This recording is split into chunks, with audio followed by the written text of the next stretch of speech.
Education certainly has its place in the life of individuals and societies, but you can't learn in any school what the world will do next year.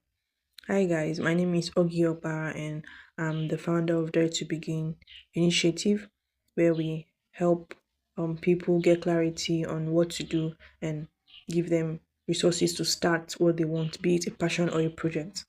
So this line about learning in school what the world will do next year is from a clip about Henry Ford, that is the founder of Ford Motors, and he's right. What we learn in school is history. What we learn in school is how the world works. There is no subjects, there is no course that has the title futures. You don't go to school to study futures. You learn about history and probably current affairs, and then it's up to you as a person, depending on your mental capacity, to be able to use this trend, use what you know, and predict the future. So you are the one to predict the future, and not really the school that you go into. And this ability to predict the future is what gives you like an edge over your peers, over your competitors, over your colleagues, and society at large.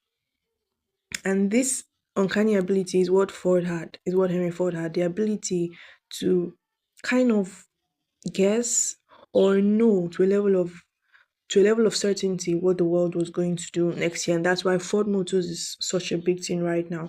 And I'm going to be sharing some tidbits here from his autobiography. The first is this: you can't live your life the way other people want you to. You can't, you shouldn't, because if you do that, you're only living other people's lives for them. You are not living your life. Now, Henry Ford was someone who, from a very young age, was attuned to machines. That is the way an academic will read a book for information. Henry Ford Henry Ford's books was machines. He was so interested, so engulfed in knowing how machines were working because his parents had a farm. So he would go to the farm and he would maybe try to dismantle something to know how it works. And I think this is just a side note that not everybody is actually meant to read books. There are some things that people actually understand the world from. There are things that people understand the world better from. While someone might understand the world from books, someone might actually understand the world from machines. Someone can actually understand the world from music. And I just feel it's unfair to box everybody into the category um of testing them with their knowledge of books, of their reading ability, because people can read machines the way others read books. So that's just on the side. Um, so aside from that, I think when he was working on the first, I'll call it the first core tool for his car, he was trying to work on a combustion engine, a gas engine. You can say a gas engine. And at that time, what was being used was the electric engine. They were using electricity to power cars at that time. So he wanted to work on a gas engine, how to use gas engines to make cars so that cars can run on gas. How cars can run on gas instead of electricity at that point. And like using electricity was the rave, was the in thing. But Ford had a different idea, and that was what he was working on. And his dad would be like, look, stop wasting your time on this thing. Go and get a real job, go and do something in electricity. He did get a job in electricity, but I wouldn't say he got it as per um maybe trying to abandon his original plan, because even while he was working at that electric company, he would always come back from work and work on that plan of creating a gas combustion engine. He did it for years. Every day after work, he would come back from work and work on his engine. So you can see that he wasn't just obeying his dad, like, oh, yes, sir, I'm going to do what you asked me to do, and I'm going to live my own dream. You have to also pursue your dream. You cannot live your life for others. Aside from his dad, his boss at work at the electric company also told him, look, you're wasting your time on this gas engine. Nobody actually believed in the success of a gas engine per se. But Henry Ford was like, you know what, you guys don't have to believe. I'm going to believe myself. I'm going to work on this thing because I know it's going to work, and I'm going to come and work at my job because I need funds, which is really the point of any job these days, is to work and get money to support your needs. So I think Henry Ford was an example of sticking to your guts, sticking to what you know, not living the life that others want you to live. Live your own life, live according to your own dreams. And who's to say you're going to lose? If you think that people are going to jeer at you, you're going to laugh at you for failing, well, at least you lived by your own terms, you lived by your own rules, right? Is it easy? No, it's not easy. It's not easy, but it's something you have to direct yourself into doing, discipline yourself into doing, commit yourself to doing. Because if you don't commit, trust me, the pressure of the world will make you sway. The pressure of the world will make you move to the other side that you don't even want to be in at all. And guess who will be having regret when it's time? When it's time, it's you, not the world. You have to be ready to bet on yourself every single time. Every single time. Bet on yourself, believe in yourself. There's no other way around it.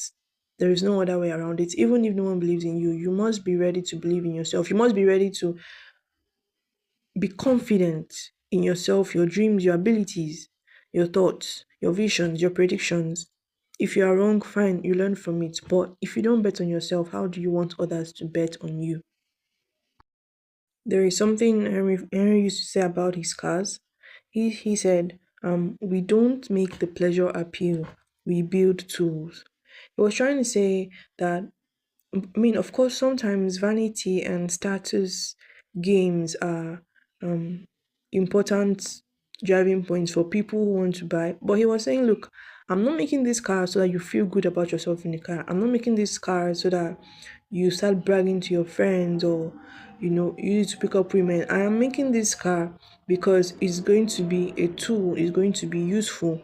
Now, I think the core reason why Henry Ford actually wanted to make these cars first before he started thinking about creating them with gas engines, as a farm boy, that is someone who grew up in a farm, uh they used horses to go to town.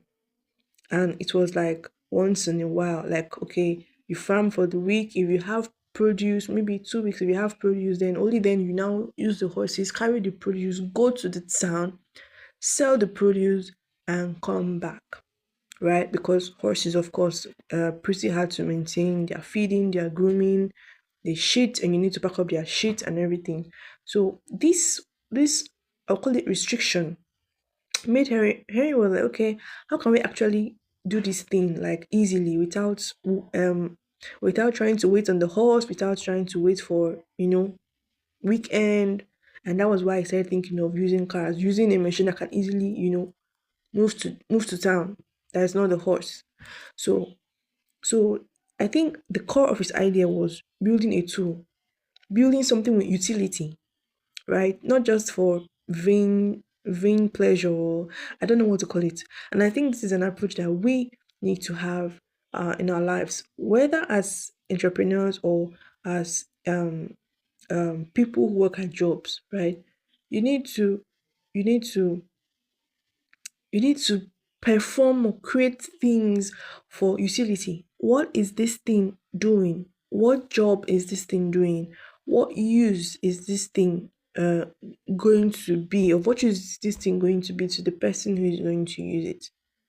Right? It shouldn't be just for snaps or just for likes. It should actually solve a problem. It should solve a pain point. Henry Ford also says, do simple things, not complex things. Don't do excess weight.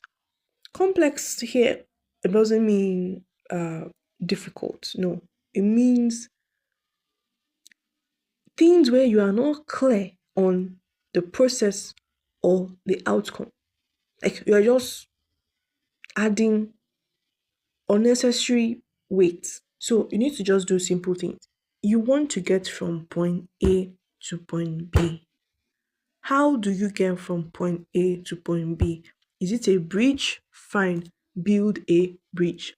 You do not need to build signboards. You don't need to build posters. You don't need to even create a hole in the ground or create a seat for the person who will cross the bridge and sit down. I mean a stool, by the way. Just create the bridge. Like just move. from point A to point B. And this was something Henry did very well with his cars. So in our work, like in everything we do, we should try as much as possible to reduce waste. If you can't reduce it, I mean, if you can't remove waste totally, reduce it, because when waste goes, the quality of the output is better. Anything that does not contribute directly to your goal, let it go. Shed it off.